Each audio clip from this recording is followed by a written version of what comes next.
अगर एक वैज्ञानिक कोई बात कहता है तो दुनिया भर के लोग उसे कान खोल के सुनते हैं, क्योंकि वो एक साइंटिस्ट है। वो हर बात प्रूफ के साथ कहता है। किसी विषय को जानने के लिए उसने कई साल तपस्या करी होती है। उन्हीं में से एक विषय ऐसा है जिसे वर्ल्ड के 98% साइंटिस्ट मानते हैं। उसके बाद भी दुनिया में इसकी बात ना के बराबर होती है, और जहां होती भी है वहां सिर्फ फॉर्मेलिटीज के लिए। और वो विषय है क्लाइमेट चेंज। क्लाइमेट चेंज एक ऐसी समस्या है जो कुछ ही दशक में पूरी पृथ्वी को तबाह करने के लिए हमारे सामने खड़ी हुई है। उसके बाद भी दुनिया के बहुसंख्यक लोग इसके बारे में गंभीर नहीं हैं और ना ही इसके बारे में अवेयर हैं। आइए कुछ फैक्ट्स पे बात करते हैं। दुनिया भर में आतंकवाद के कारण जितनी जान माल की हानि होती है वो दुनिया का 1% भी नहीं है, और जितने प्लेन क्रैशेस, रोड एक्सीडेंट और दुनिया भर की दुर्घटनाओं में लोग मरते हैं उनका भी परसेंटेज ना के बराबर है। लेकिन साल भर पूरी मीडिया इन्हीं सारी चीज़ों से भरी रहती है। 4 साल पुरानी दुर्घटनाओं को भी सजा बजा कर परोसा जाता है, जबकि क्लाइमेट चेंज एक ऐसा खतरा है जिससे दुनिया के 100% लोग प्रभावित होने वाले हैं। और सिर्फ लोग ही नहीं, पृथ्वी का हर जीव इस खतरे से गुजरने वाला है। इन सारे तथ्यों के होते हुए भी कोई भी न्यूज़ चैनल और मीडिया इस विषय में गंभीरता से बात करते दिखाई नहीं देते। हम मानते हैं कि मीडिया डेमोक्रेसी का चौथा पिलर है। मीडिया सिर्फ एक कॉरपोरेट कंपनी है जिसका उद्देश्य सिर्फ टीआरपी बटोरना है। अगर टीआरपी इस बात से आ रही है कि सीमा हैदर पाकिस्तान से भारत कैसे आई और हिंदू नेताजी मस्जिद कैसे चले गए, तब वो हमें सच्चाई क्यों ही दिखाएगी। अब आप सोच रहे होंगे कि जब क्लाइमेट चेंज से सबको ही खतरा है तो दुनिया भर के बड़े, ताकतवर और अमीर लोग इस विषय में बात क्यों नहीं करते हैं। आप बहुत नादान हैं। वो बात इसलिए नहीं करते हैं क्योंकि इस प्रलय में 1% सो कॉल्ड अमीर लोग ही जीवित बचेंगे, हम और आप नहीं। क्योंकि जिनके पास दूसरे प्लेनेट में जाने के लिए अपार संपत्ति होगी वो तो इस धरती को तबाह करके चले जाएंगे।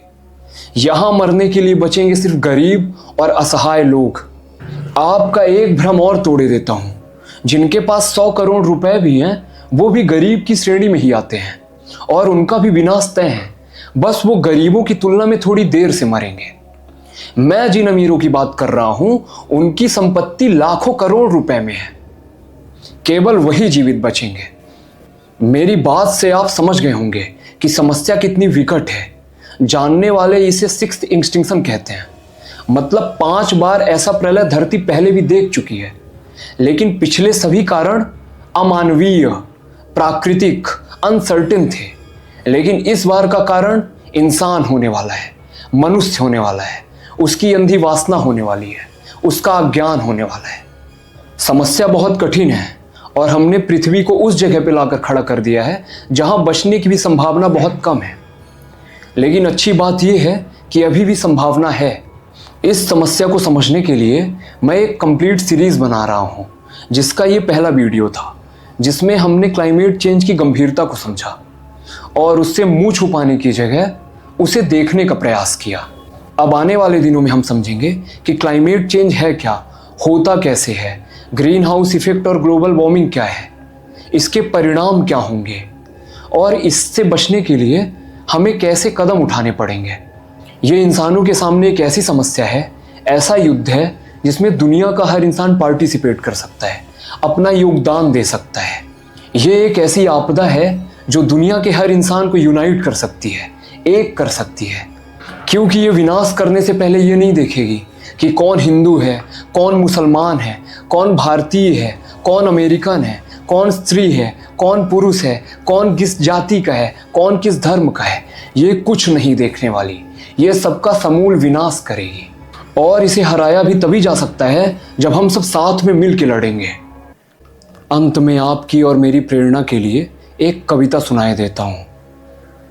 युद्ध नहीं जिनके जीवन में वो भी बहुत अभागे होंगे, या तो प्रण को तोड़ा होगा या फिर रण से भागे होंगे।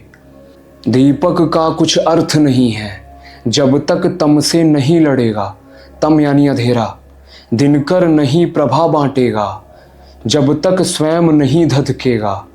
बिना दहकती ज्वाला के बिन कुंदन भला बना है सोना। बिना घिसे मेहंदी ने बोलो कब पाया है रंग सलोना। जीवन के पथ के राही को क्षण भर भी विश्राम नहीं है। कौन भला स्वीकार करेगा जीवन एक संग्राम नहीं है। लिए गर्भ में निज पुत्रों को वन का कष्ट स्वयं ही झेला। खुद के बल पर लड़ा सिया ने जीवन का संग्राम अकेला। धनुष तोड़कर जो लाए थे अब वो संग में राम नहीं है।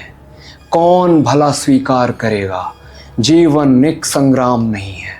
कौन भला स्वीकार करेगा जीवन एक संग्राम नहीं है। दूसरी किसी भी वीडियो को मैं शेयर करने के लिए नहीं बोलता हूँ, पर इस वाली को बोल रहा हूँ क्योंकि ये मेरी अकेले की जिम्मेदारी नहीं है।